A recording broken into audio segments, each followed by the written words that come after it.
The mystical lies within each of us, and joy is our shared birthright. So join me, Dr. Shimon de Valencia, as we explore the esoteric, the eclectic, and the mystical baths born of our shared search for meaning and the joy that they can bring with each step we take along the way.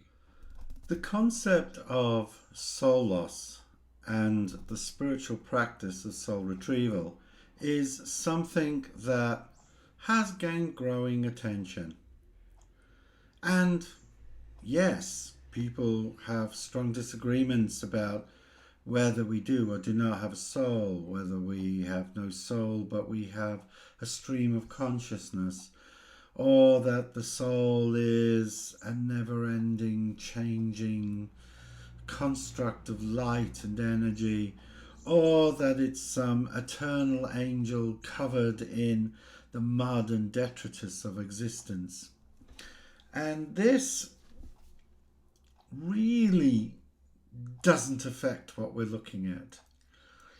Because whatever you call this construct, whether it's a soul, whether it's the Tibetan Bun idea of a La, whether it's the Sem in Tibetan, which is the point of light made manifest by our consciousness as it moves through being born and die and born and die and born and die in every millisecond, eternally changing. All of these things are deeply fascinating concepts and highly entertaining things to explore and debate.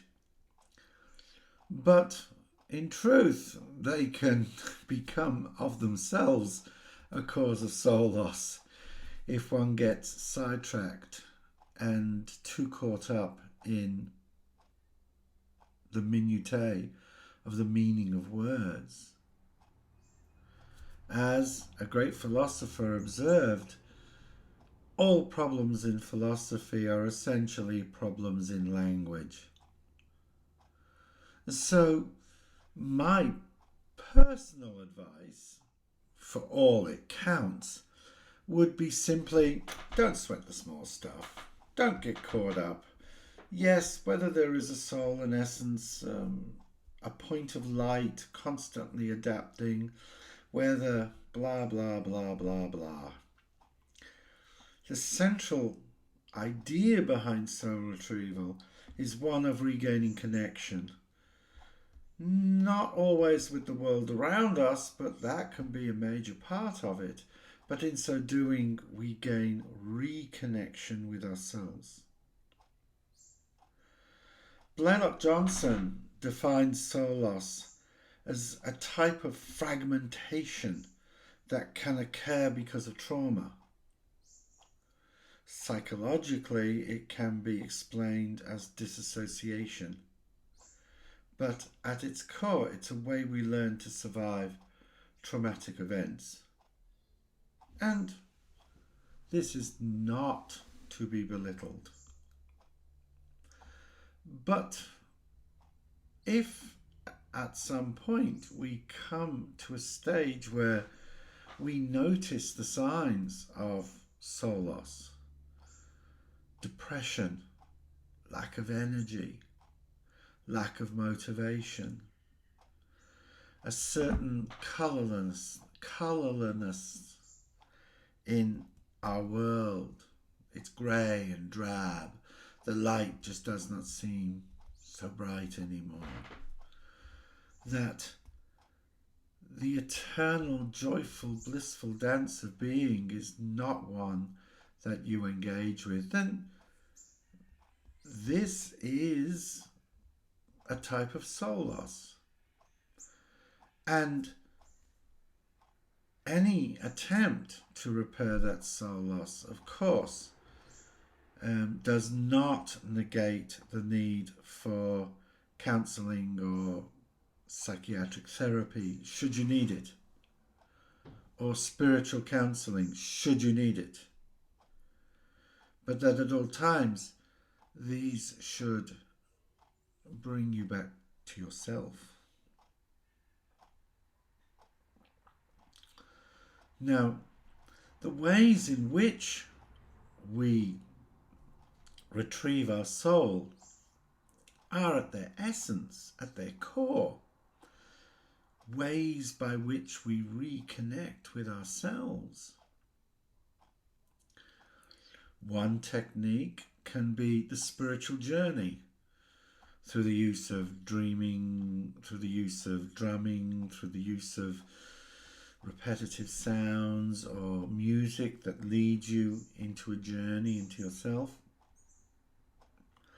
where you encounter yourself. Sometimes that self is the child who experienced trauma. Sometimes it can be encountering the self, often a child, but sometimes an adult, who felt abandoned, betrayed, who engaged with trauma. It can be us re-engaging at times with things that may have caused us pain. And this can be a useful technique in some forms of psychiatric therapy, but for the purposes of soul retrieval, it is the use of a hammer, where an ostrich feather may have been a bit better and more helpful. So, what are the ways that we can retrieve that connection to ourself, retrieve those lost bits of ourself? Well, they're as varied as we are. Some techniques, you go out into nature, which is a good thing, and you can walk around and sing,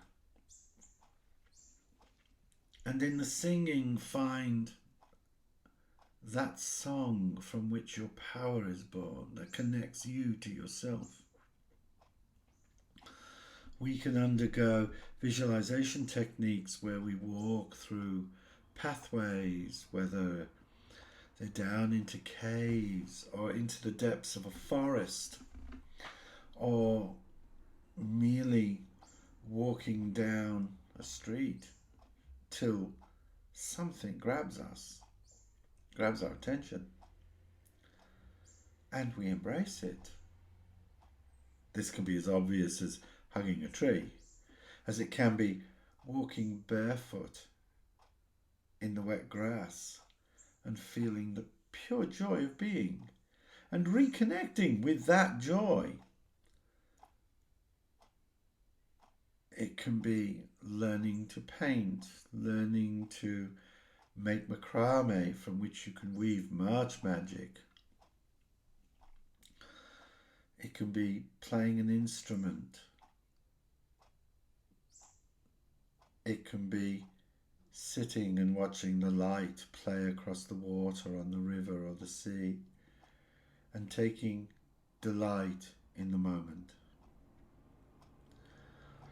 But it is important in the process that as we do it, we internalize this joy, this peace, and we embrace it and be in it and not allow it to just fade away.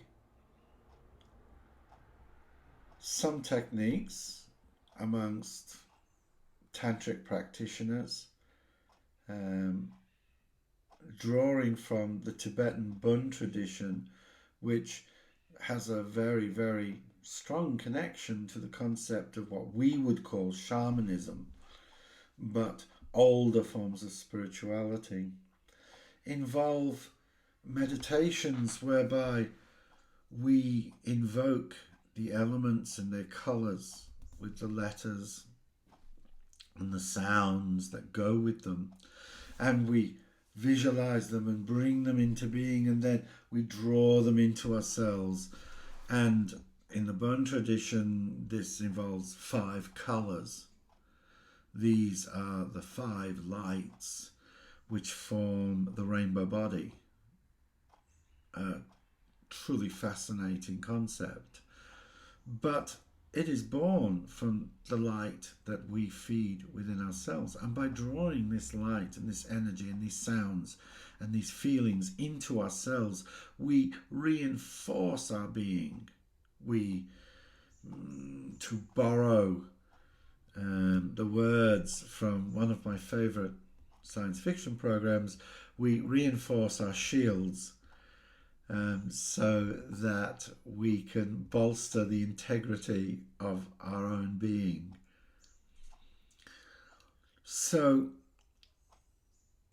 the ways that we do this are as varied as the ways by which we lose connection with our soul. But rather than get caught up in debating semantics by passing words down and coming to the essence of their being, more important that we just do it. And in many ways, you can start that by just humming, or just in a moment dancing.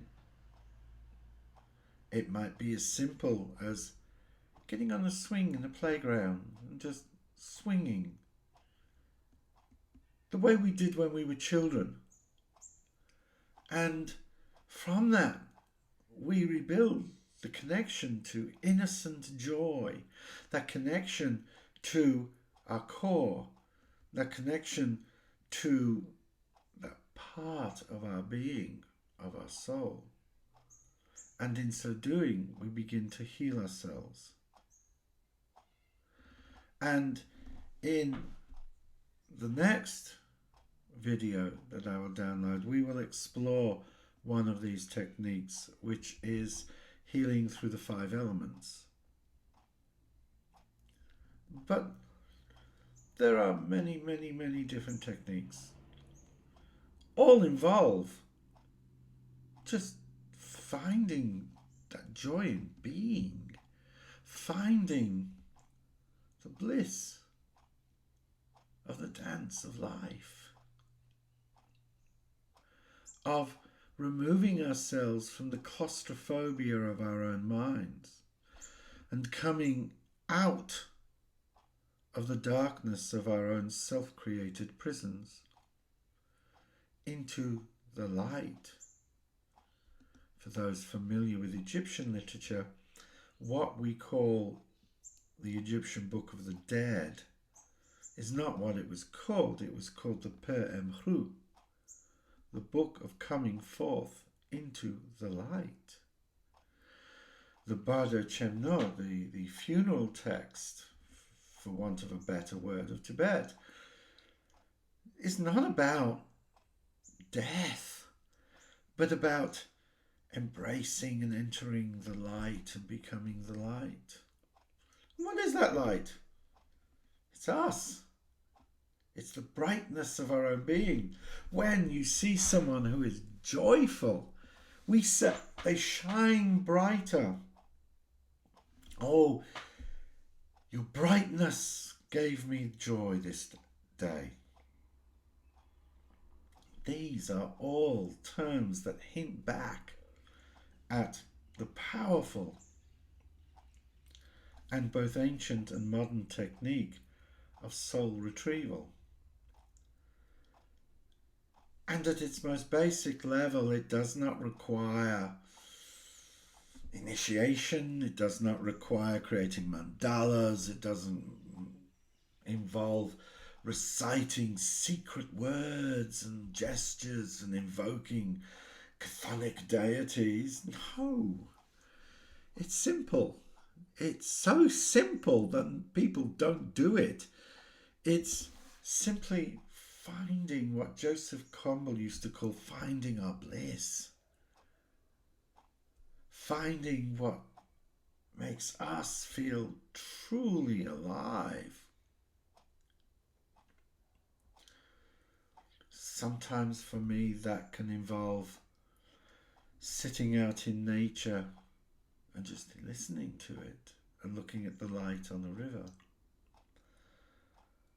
or singing maybe a mantra that I'm working through at the moment, but instead of accumulating, I sing it, where the experience becomes just the joy of the song, with no purpose, no ultimate goal other than just giving yourself joy for that moment. It could be for some people baking and giving another person a treat.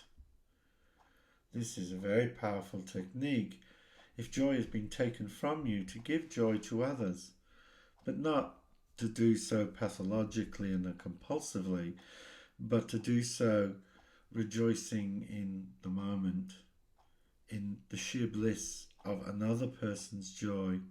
And so our joy inside grows. For like love, joy is not destroyed by cutting it in half and sharing it, but by sharing it, it grows and doubles and triples and quadruples. And at first, this isn't easy. Trust me, I know. I know. But slowly, as we seek agency, it becomes easier. And over time, we become more whole.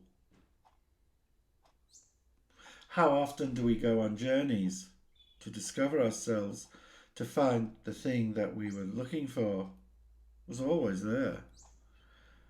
But we needed to go somewhere else and do other things. Why? Because we had to disengage from our injury and allow, through the process of just engaging with life, we suddenly discover that the answer to this was always there, that the reconnection is a reconnection with what is within. And in so doing, we reconnect with what is without. And the trauma is healed. It is not forgotten, but it is healed. And soul loss is a trauma. But that the practice of joy and finding what brings us joy is in itself a powerful yogic practice. It is a yoga in itself. And its end result is the brightening of the light in your own life. And when that happens, you become a beacon of light to those around you. Not because you save them, but because you show them how it is possible to find the joy, find our bliss, find ourselves, and in so doing, become more whole. I am the Merry Mystic, and this has been a short time together. May you find the ways to reconnect with your own being, and in so doing, find joy and merriment in all you do. Om Shanti, Shanti, Shanti.